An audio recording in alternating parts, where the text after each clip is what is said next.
जय श्री कृष्ण। राधे कृष्ण। ओम नमो भगवते वासुदेवाय। समुद्र मंथन में से आगे चलकर अप्सरा प्राप्त हुई। दैत्यों से देवों ने कहा कि इसके बाद जो कुछ निकलेगा उसे हम लेंगे। पारिजात और अप्सरा देवों को मिले। अब समुद्र में से लक्ष्मी जी प्रकट हुई। ये तो साक्षात जगदम्बा महामाया है। दैत्यों ने सोचा कि हमें यह मिल जाए तो अच्छा हो, किंतु मांगने वालों को, इच्छा करने वालों को लक्ष्मी नहीं मिलती। लक्ष्मी जी को सिंहासन पर बिठाया गया। इस जगत में भी लक्ष्मी नंदनों को सभी मान देते हैं। लक्ष्मी जी सोचने लगी कि किसके गले में वरमाला पहनाऊं। सर्वगुण संपन्न पुरुष की खोज में निकली। उन्हें ऋषियों के मंडप में लाया गया। ये ऋषि ज्ञानी भी हैं और तपस्वी भी, किंतु क्रोधी अधिक है। मात्र तप करने से कुछ फल नहीं मिलता। तप को भक्ति का भी साथ होना चाहिए। तप करने से शक्ति बढ़ती है और इससे क्रोध भी बढ़ जाता है। तप और ज्ञान से शक्ति तो बढ़ती है, किंतु वह छलकने भी लगती है। अतः ज्ञान के साथ भक्ति भी होना चाहिए। भक्ति दीनता नम्रता के सिंहासन पर विराजती है। लक्ष्मी का मन न माना। आगे देवगण विराजमान थे। वे क्रोधी नहीं है, किंतु अतिशय कामी है। शास्त्रों में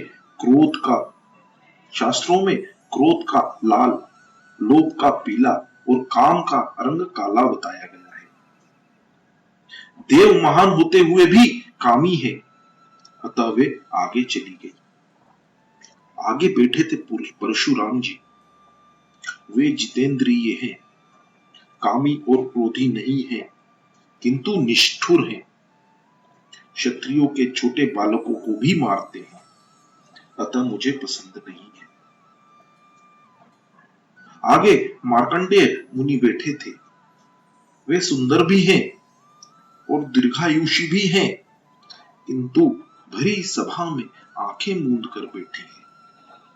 लक्ष्मी जी की ओर भी उन्होंने नहीं देखा। लक्ष्मी जी ने सोचा कि ये महात्मा तो अनासक्त हैं, मेरी ओर देखते तक नहीं है। मैं यदि इन्हें वरूंगी तो भविष्य में भी शायद मेरी ओर ध्यान नहीं देंगे। मार्कंडेय ने कहा, तुझे कैसे सुंदर मानूं? तुझसे तो कन्हैया अधिक सुंदर है। जब तक वह तुझे नहीं अपनाएगा मैं तेरा दर्शन नहीं करूंगा। मुझे लक्ष्मी का मोह है ही नहीं। जब लक्ष्मी का मोह छूटता है तब प्रभु भक्ति का प्रारंभ होता है। तुकाराम के दारिद्र्य को देखकर शिवजी महाराज ने उनके लिए सुवर्ण से भरा थाल भेजा। तुकाराम ने कहा, जब मैं लक्ष्मी के पीछे भाग रहा था तब वह मुझे मिली ही नहीं। अब मेरा चित्त भगवान से जा लगा है तो वह बाधा डालने आ रही है। उन्होंने वह सुवर्ण भरा थाल लौटा दिया। सारा दिन भजन करने वाले और कुछ भी उद्यम न करने वाले को लक्ष्मी जी नहीं मिल पाती। आगे चली तो वहां शंकर जी विराजमान थे। लक्ष्मी जी अपनी सखियों के साथ वहां आई। शंकर जी कामी भी नहीं है और क्रोधी भी नहीं है। लक्ष्मी जी ने शंकर जी को देखा। इनका स्वभाव तो मंगल है, किंतु वेश अमंगल है और चेष्टा भयानक, और वे भोले भी बहुत हैं। शंकर जी के निकट भगवान नारायण विराजमान थे। लक्ष्मी जी ने सोचा कि वे ही उत्तम हैं।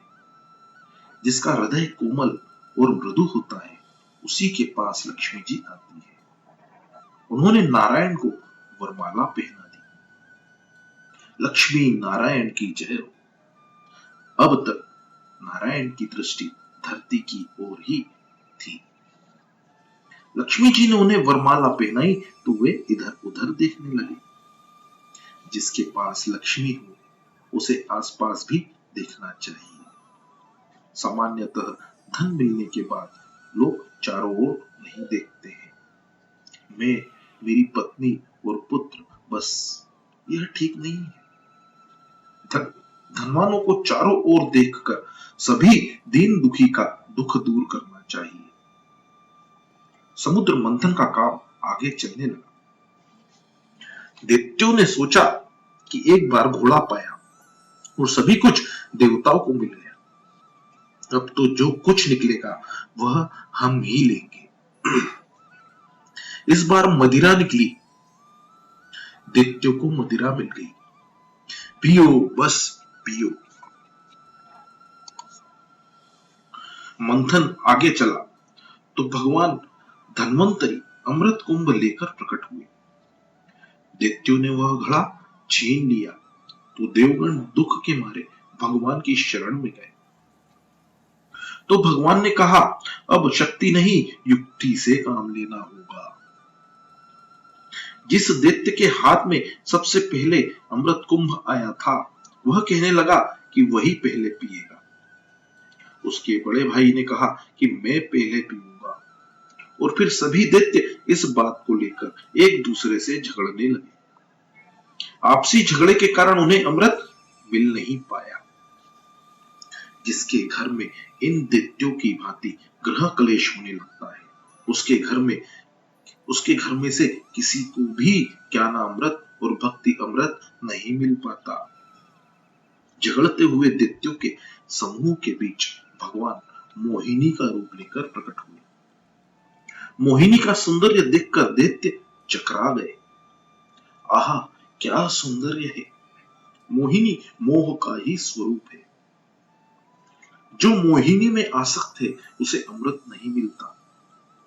संसार की प्रत्येक वस्तु में माया है। सौंदर्य तो मात्र कल्पना ही है। एक वस्तु तुम्हें सुंदर लगती है, वही वस्तु संभव है कि किसी को सुंदर न भी लगे।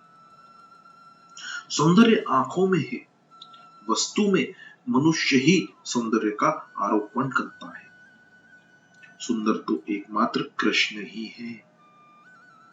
जगत में जो कुछ दिखता है वह सभी श्री कृष्ण की सुंदरता के कारण ही सुंदर है। जिसे मोहिनी का मोह लग जाता है उसे अमृत, भक्ति रूपी अमृत नहीं मिलता। जो संसार की मोहिनी में सौंदर्य और विषयों के मोह में फंसता है उसे अमृत नहीं मिलता। किंतु जिसका मन मनमोहन श्री कृष्ण में फंसता है उसे अमृत मिलता है। जब तक सांसारिक मोहिनी का मोह है भगवान नहीं मिलेंगे। सांसारिक पदार्थों में मन जैसे फंसा हुआ है वैसे ही जब तक श्री कृष्ण के स्वरूप में न फंसे तब तक भक्ति फलवती नहीं होती और भक्ति की सिद्धि के बिना भगवान नहीं मिलते। स्वरूप आसक्ति के बिना भक्ति सिद्ध नहीं हो पाती। सांसारिक विषयों का मोह छोड़ोगे तो भक्ति हो सकेगी। इसे विवेक से छोड़ना है। ज्यों-ज्यों प्रभु प्रेम बढ़ता जाएगा त्यों-त्यों विषयों की ओर से रुचि होती जाएगी। समुद्र के ज्वार और भाटा परस्पर विरोधी हैं। इसी प्रकार प्रभु प्रेम में बढ़ जाने पर विषय आसक्ति घटती जाएगी। आंखों में काम को रखकर जगत को देखोगे तो मोह उत्पन्न होगा और आंखों में ईश्वर को रखोगे तो मोह का नाश होगा। सांसारिक स्वरूप में आसक्ति ही माया है। ईश्वर के स्वरूप में जो आसक्ति है वही भक्ति है। दैत्य कौन है? राह पर चलती हुई किसी भी स्त्री में जिसका मन फंस जाए वही दैत्य है। जो पर स्त्री का चिंतन करे वह राक्षस है।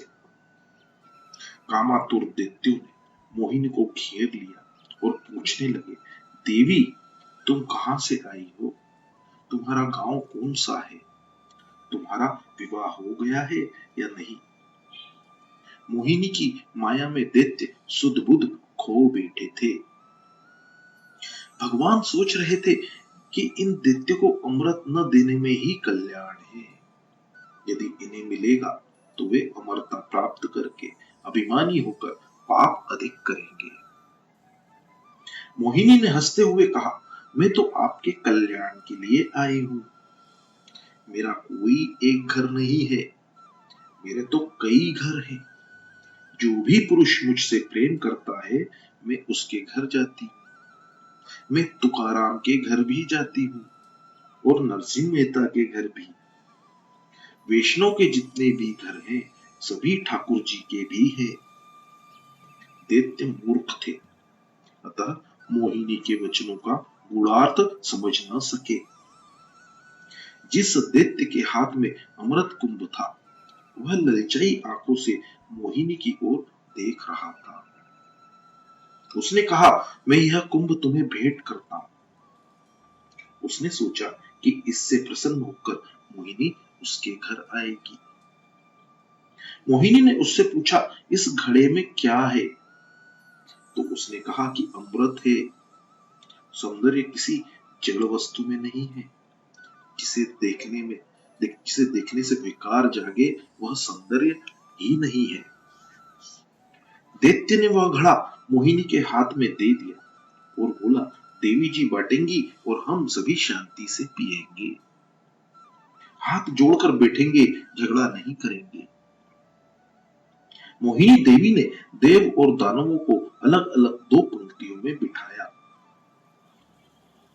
और पहले दैत्यों के पास जाकर उनसे कहा, मैं आपका कल्याण करना चाहती हूं, किंतु वह ऊपर का अमृत पानी जैसा है, अतः उसे देवों को पिला दूं और नीचे का जो अच्छा अमृत है वह आपको पिलाऊंगी, ठीक है ना? बेचारे मुहांद दैत्य वे कहने लगे, अच्छा अच्छा, हम नीचे का अच्छा भाग ही पी लेंगे। आपके हाथ से मात्र एक बूंद भी मिल जाए तो वो भी बहुत है। वे मोहांध होकर बुद्धि गंवा बैठे थे। अन्यथा एक ही घड़े में अमृत दो प्रकार का कैसे हो सकता है? दैत्यों ने कहा, देवी जी, आपको जो भी योग्य लगे वही करें। मोहिनी देवी देवों को अमृत पिलाने लगी। कुछ देर बाद दैत्य घबराकर सोचने लगे कि इस बात में छल दिखाई देता है। दैत्य राहु ने सोचा कि इसमें कुछ न कुछ कपट है।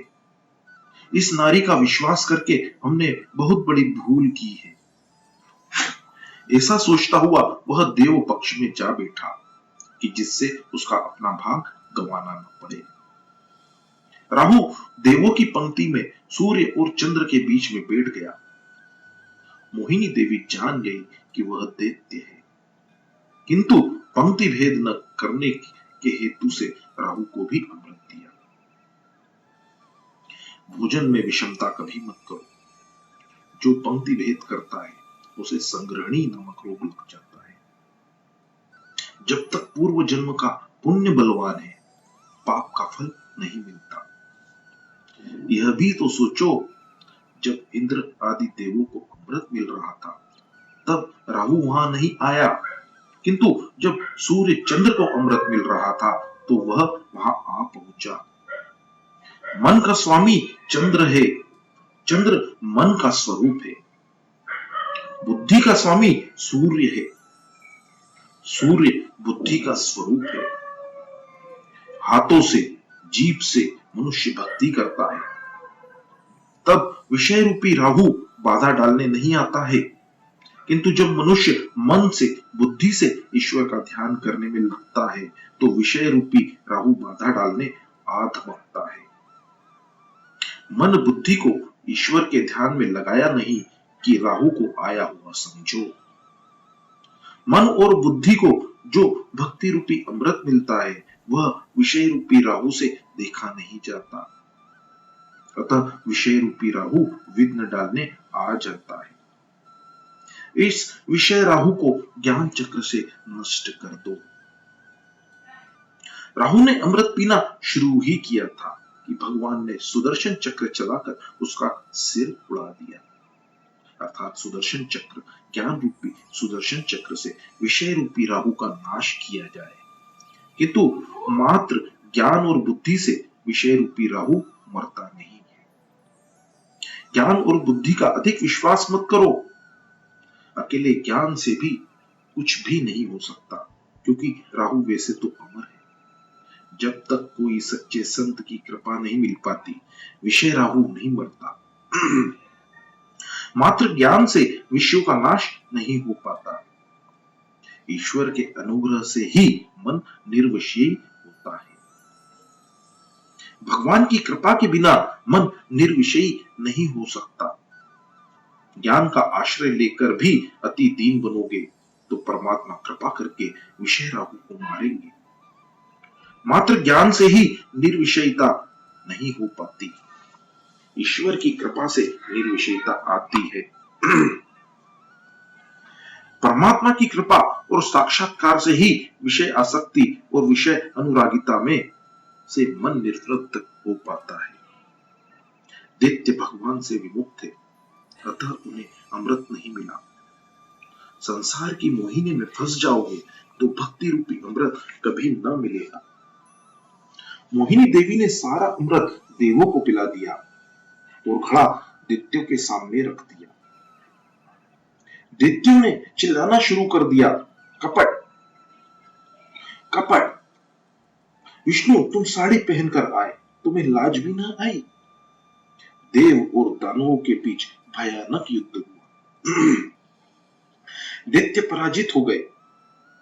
जो मोहिनी के पीछे पागल बनकर दौड़ने लगता है, वही दैत्य है। संसार की मोहिनी में फंसने वाला दैत्य है। दैत्यों के श्रम और तप सांसारिक सुख के हेतु ही होते हैं। रावण और हिरण्याकशिपु ने क्या कम तप किया था, किंतु उनका सारा तप भोग विलास के हेतु था, भगवान के हेतु नहीं। जय श्री कृष्ण, राधे कृष्ण। ओम नमो भगवते वासुदेवाय।